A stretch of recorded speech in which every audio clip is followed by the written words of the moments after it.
ایک بندہ ایک درویش سے ملنے آیا جس سے اسے بڑی عقیدت تھی۔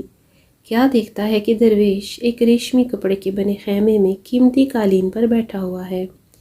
اس نے جب یہ سب دیکھا تو کہنے لگا، حضرت یہ سب کیا ہے؟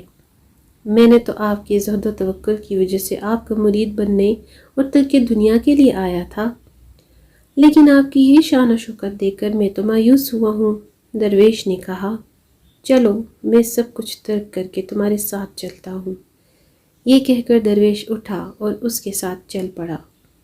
چند قدم ہی چلے تھے کہ وہ شخص کہنے لگا، مرشد رکیے، میں آپ کے خیمے سے ذرا اپنے جوتے پہن لوں۔ درویش نے ہنس کر کہا، میرا قیمتی قالین اور ریشمی خیمے کی کیلیں زمین میں گڑی تھیں، میرے دل میں نہیں، لیکن تمہارا جوتے ابھی تک تمہارے دل میں ہی رکھے ہیں، زمین پر نہیں۔ پیر و مرشد فرماتے ہیں کہ دنیا میں زندگی گزارنے کا مطلب دنیا پرستی نہیں ہے، دنیا کا تصور دل میں بٹھائے رکھنا دنیا پرستی ہے۔ دل دنیا سے خالی ہوگا تو خدا کا گھر بنے گا۔